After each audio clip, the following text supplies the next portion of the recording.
Telugu legal focus ప్రేక్షకులకి నమస్కారాలు. మన చట్టం భార్య ఉండగానే రెండో వివాహం చేసుకుంటే అది చట్టపరంగా నేరం అవుతుందని, బైగమ్యం అవుతుందని, దానికి 7 ఏళ్ల వరకు శిక్ష ఉందని చట్టాలు సాక్షాత్తు చెప్పటం, అలాగే భార్య ఉన్నప్పుడు ఇంకో పెళ్లి చేసుకున్నప్పుడు కూడా వాటికి సంబంధించిన ప్రూఫ్లు చేయలేక చాలా కేసులు వీగిపోవటం, అయినా కానీ ఆ హస్బెండ్ సెకండ్ వైఫ్ని కంటిన్యూ చేయటం, ఇట్లాంటివి తరచుగా మనం సొసైటీలో చూస్తూ ఉంటాం. ఇక్కడ బాగా గుర్తుపెట్టుకోవాల్సిన విషయం, భర్త డైవర్స్ లేకుండా భార్య బతుకున్నప్పుడు రెండో మ్యారేజ్ చేసుకోవటం అనేది ఎఫెక్టెడ్ పార్టీ ఎవరు? ఫస్ట్ భార్య. Affected party is the first wife. అంటే ఫస్ట్ వైఫ్ అని ఎందుకు అన్నానంటే, as is going to marry another woman కాబట్టి ఈ అమ్మాయి అంటే ఫస్ట్ మ్యారేజ్ చేసుకున్న అమ్మాయి. సో నిన్న చూస్తే మహమ్మదాబాద్లో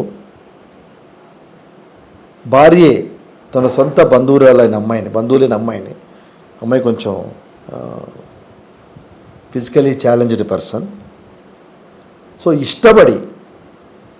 చాలా ఇష్టపడి ఆ అమ్మాయి దగ్గరుండి మ్యారేజ్ చేయటం జరిగింది. సో ఇది నచ్చని వాళ్ళ ఫ్యామిలీ మెంబర్సు 100కు డయల్ చేశారు. సో యాజ్ యూజువల్గా పోలీసులు రావటం, ఫస్ట్ భార్యకి డైవర్స్ ఇవ్వకుండా నువ్వు రెండో అమ్మాయిని ఎలా చేసుకోవాలంటాం. సో కొంచెం రప్చర్ జరిగింది. అప్పుడు ఈ ఫస్ట్ వైఫ్ వాలంటరీగా పోలీసులకు చెప్పింది, లేదు నా ఇష్ట ప్రకారమే, నా ఇష్టంతోనే చేస్తున్నాను, ఆ అమ్మాయి నేను జాగ్రత్తగా చూసుకుంటాను, she is physically challenged person కాబట్టి అమ్మాయికి సపోర్ట్ చేయటం అనేది నా ధర్మం, కాబట్టి మీరు ఇంటర్ఫీర్ కావాల్సిన పని లేదు అని పంపించడం జరిగింది. అంటే ఈ సందర్భంలో 2017లో జరిగిన ఒక ఇన్సిడెంట్, అంటే నేను హ్యాండిల్ చేసిన కేసుని ఆ పర్టికులర్ మూమెంట్లో చేసిన తర్వాత ఈ రకమైన కేసు విన్న సిచ్యువేషను నిన్నటి మహమ్మదాబాద్ కేసు. 2017లో నాకు వచ్చిన కేసు, ఒక పర్టికులర్ ఇన్స్పెక్టర్ని వేరే వాళ్ళు కంప్లైంట్ ఇచ్చి రెండో పెళ్లి చేసుకున్నాడు, రెండో అమ్మాయితో ఉన్నాడని చెప్పని కంప్లైంట్ ఇస్తే అప్పటి డీజీపీ సాంబశివరావు గారు అతను సస్పెండ్ చేశారు. అంటే నేను అప్పుడు చీఫ్ లీగల్ అడ్వైజర్గా ఉన్నాను ఆంధ్ర డీజీపీకి. సో అతని సస్పెన్షన్ చేసిన తర్వాత ఆ కేసు రివ్యూకి వచ్చినప్పుడు చూసి కంప్లైంట్ ఇచ్చింది ఎవరు? బయట వాళ్ళు third persons. So aggrieved person ఎవరు? భార్య, పిల్లలు. సో భార్య కానీ పిల్లలు కానీ కంప్లైంట్ ఇవ్వలేదు. ఈవెన్ అబ్బాయి తల్లిదండ్రులు ఇవ్వలేదు. ఇట్లా మా అబ్బాయి భార్య పిల్లలు ఉండగానే డైవర్స్ లేకుండా వేరే అమ్మాయిని పెళ్లి చేసుకున్నాడు, ఆ అమ్మాయి దగ్గరే ఉంటున్నాడు, వాడు అక్కడ ఉండటం వల్ల మమ్మల్ని సరిగా పట్టించుకోవట్లేదు, మాకు ఇబ్బందిగా ఉందని కంప్లైంట్ ఏమీ లేదు. కొలీగ్స్ ఇచ్చారు, అది కూడా not with name, anonymous complaint. ఆ ఎనానిమస్ కంప్లైంట్ బేస్ చేసుకొని ఎంక్వైరీ కండక్ట్ చేస్తే as is with second wife అని చెప్పని రిపోర్ట్ వస్తే on that basis he was under suspension. బాగానే ఉంది. ఆ ఫైల్ చూసిన తర్వాత నాకు అనిపించింది, అగ్రీవ్డ్ పార్టీ దీనివల్ల నష్టపోయేది సొంత భార్య, పిల్లలు కదా, వీళ్ళెవరో కంప్లైంట్ ఇస్తే వాడిని సస్పెండ్ చేయటం ఏంటి? ఇదే విషయం నోట్ పుటప్ చేయటం జరిగింది. సార్ ఇక్కడ అగ్రీవ్డ్ పార్టీ ఫ్యామిలీ మెంబర్స్ కాదు, ఎవరో పడని వాళ్ళు. సో ఈ ఇన్స్పెక్టర్ మీద రకరకాల ఇబ్బందులు ఫేస్ చేసేవాళ్ళు వీళ్ళే తమ దృష్టి కంప్లైంట్ తీసుకొచ్చారు.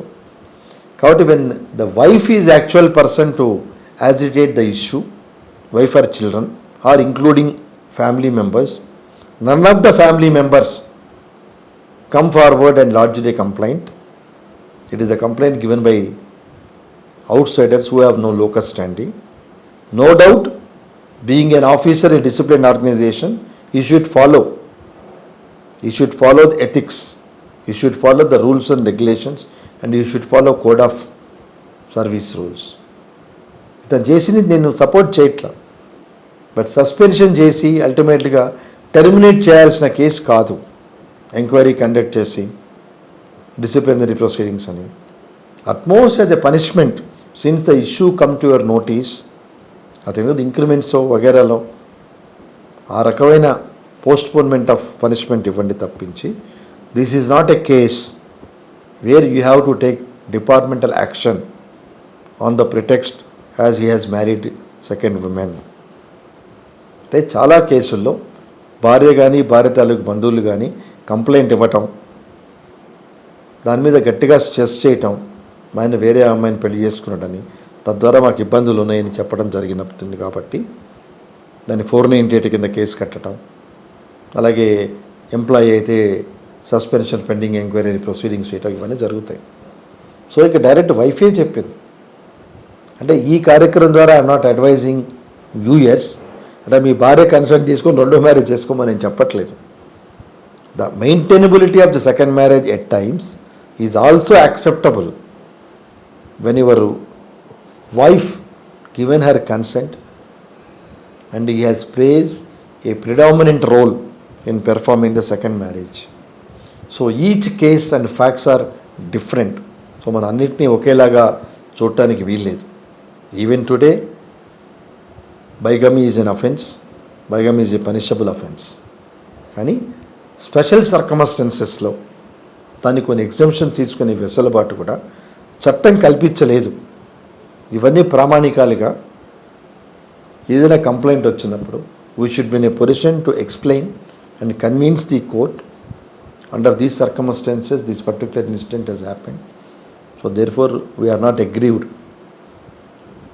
About the actions of my husband అనే పరిస్థితి ఉన్నప్పుడే యాజ్ ఎ కేస్ స్టడీగా వర్కౌట్ ఉంది తప్పితే each and every second marriage is not an offence unless you should prove it is a valid marriage. It should be a valid marriage.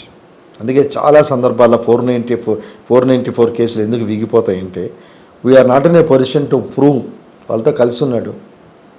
So therefore before making any allegations, before making a complaint against anybody under these family kind of offences, think before twice and take action.